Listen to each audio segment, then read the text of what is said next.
What's going on, guys? Welcome back to my channel. This is Ilya here, and in today's video I'm going to be talking about the treatment of infectious mononucleosis or Epstein-Barr virus. I also made another video on this topic. I will leave the link in the description. I was talking about my mono story, my mono experience. I will describe in the dynamics of the disease, so you can go and check this video if you're interested in it. But in today's video we're going to be focusing on how to get better, how to get over this horrible state. Now, before we get to the treatment part itself, I would like to highlight one important point. So the thing is that mono symptoms seem to be really similar to symptoms of common cold or flu states, etc.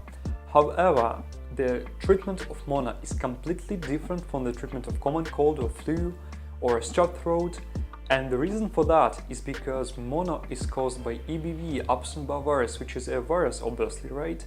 Now all of us or many of us have experience with COVID, and from this experience we know that there's no treatment from COVID, right? Because COVID is a virus and you cannot eliminate the virus from your body using some pill or something like this, right? Therefore, a key to treatment of infectious mononucleosis, in my opinion, lies within strengthening our immune system. So once again, you just have to understand that there's no way, or at least in the current moment it seems that there's no way to fully eliminate Epstein-Barr virus from our bodies. However, what we can do is to strengthen our immune system so that it will produce a stronger immune response and will suppress the virus activity, and we will not be getting all those horrible symptoms which we're struggling right now. And eventually, hopefully, we'll be able to get to the point where all of our symptoms will just fade away completely. So now to the treatment part. Just like I said, one thing which we want to focus on is to strengthen our immune system. So now the main question is, how does one strengthen his immune system? And for me, basically, I would separate it into three parts. The first is our lifestyle, the second one is diet, and the third one is supplements. So let's just begin with the first one, lifestyle. Okay, thing number one within the lifestyle is that we should reduce the stress as much as possible. I'm talking about both emotional stress and physical stress. So talking about emotional stress, you really have to consider lowering down or decreasing the amount of mental work you're bearing on you. Next thing is that you might want to consider avoiding some conflicts with your family, friends or colleagues at work. Just, reducing this emotional tension in your life, background emotional tension, would really help, because stress seems to be a major reactivating factor which helps to produce all of those symptoms back. And talking about physical stress, so we really need to avoid working out, especially in the first phases of the disease.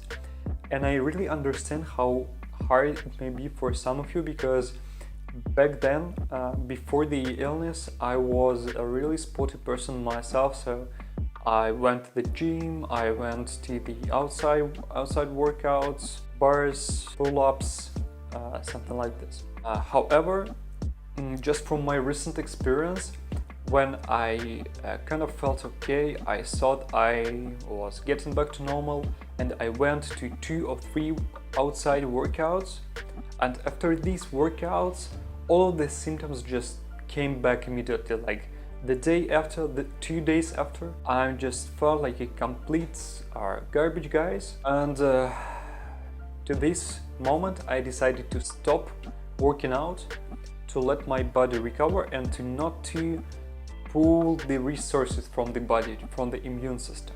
So basically, I guess this is the reason why most of the doctors, most of the physicians just prescribe a bed rest regime during the first 1 or 2 weeks of mono. So step number 2 within the lifestyle is to improve your sleep quality. If you're sick right now, you may have noticed that your body can require more sleep than it used to when you were a healthy person, right? So maybe like hour or 2 hours more than you used to sleep. So I guess this is one of the signals using which our body tries to tell us that we really need to be more attentive to our sleep hygiene. Just some of the factors which you might want to consider are the darkness of the room, the absence of the noise in the nighttime in your room. Try to avoid using your smartphones, laptops right before the sleep, because it will reduce your melatonin levels and it will not help you to sleep better. And of course, try to go to bed and wake up approximately at the same time each day. And step number 3 within lifestyle is physical activity. At this point, you might argue that in tip number 1, lifestyle, I said that we really need to avoid working out, and this is true for most of the cases. Try to introducing working out back into lifestyle. You will start feeling better, start feeling more back to normal, but please do it in really minor stages, like do it really gradually. And point number 2 here is walking. You really might want to consider walking, starting from half an hour, then going to hour and a half or 2 hours a day. Please try to do it only in a good weather, so avoid like windy weather, rainy weather, because it will just cause extra physical stress to your body, which we really want to avoid during the recovery process. But generally, walking in a good weather or walking inside will really help recovery process, because it will increase the blood circulation as well as lymph circulation, which is more important for us because, as you may know, lymph in our body is the fluid which carries all of these antiviral agents in our body, such as lymphocytes, B cells, T cells, etc. We really want to increase the circulation of lymph in our bodies to fasten up the recovery process. So that was it for lifestyle part. So the next part is our diet. Talking about diet, thing number 1 which you may want to do is to increase your water consumption. So I think you want to argue that even during being a healthy person, your body really needs a decent amount of water. Most of us are really dehydrated throughout our lives.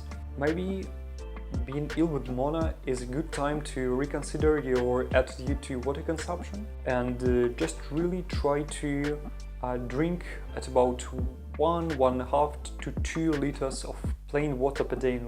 So when I'm talking about water, I not mean tea, coffee, I'm just talking about plain water, okay? Number 2, try to avoid alcohol as much as possible. So no drinking regime might be really useful during the recovery process. Guys, to be honest, I don't know why, I don't know all the scientific data which lies behind. This is just from my experience that after even just a minor alcohol consumption, I feel really bad for a day or 2 after that. So just from my experience, I decided to avoid alcohol consumption in the nearest future. And so the next point about diet is like more general one: improve your diet quality. And one of the biggest things here which you can do is try fasting. So it can be either intermittent fasting, like for example 8-hour window of eating and 16-hour window of fasting, or you can do, for example, 1-day fast or 2-day fast if you prepared enough of these. But intermittent fasting might be a good solution as a starting point of improving your diet. The next point here is try to avoid/reduce carbs consumption, because carbohydrates are major inflammatory agents to our body, so we really need to reduce the inflammation. Try to reduce carbs consumption as much as possible. I mean carbs, sugars, etc. A starting point for you, or just a simple solution, may be to shift all of your carbs portion to the breakfast time and avoid carbs consumption during your other meals which you will have throughout the day. By the way, it will be a real nice idea for you to make your meals as rare as possible. So 1 meal or 2 meals a day will be a really good idea to implement into your lifestyle. Next 2 points within the diet are: you really need to increase your fiber intake. So when I'm talking about fiber, it's mostly vegetables, as you might understand.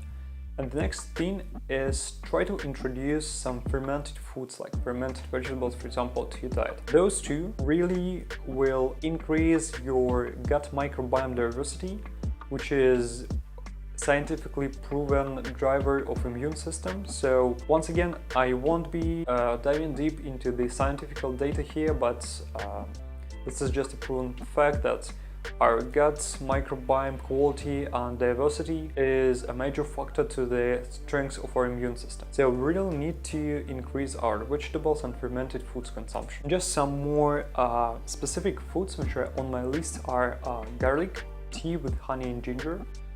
You also may consider making out or buying and using a propolis tincture. So that's basically it for the diet part. And part number 3 of the whole treatment protocol, let's say, is supplements. However, I wouldn't consider supplements like a magic pill, you know, because in the whole recovery process, we cannot really understand the effectiveness or how efficient the supplements or which part do they take in the whole healing process, because as it goes from the supplement name to supplement something, and I guess you won't be arguing with me that you cannot really supplement a healthy lifestyle or a healthy diet with something.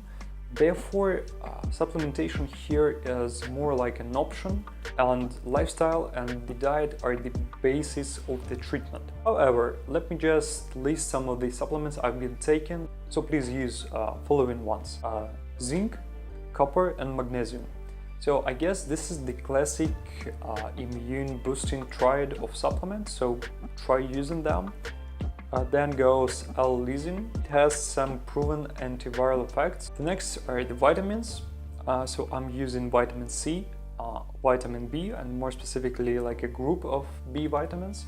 And the last one, and maybe the most important one, is vitamin D. Talking about vitamin D, I just want to make an important note here. The adequate vitamin D consumption, daily consumption I mean, is about 4,000 international units per day.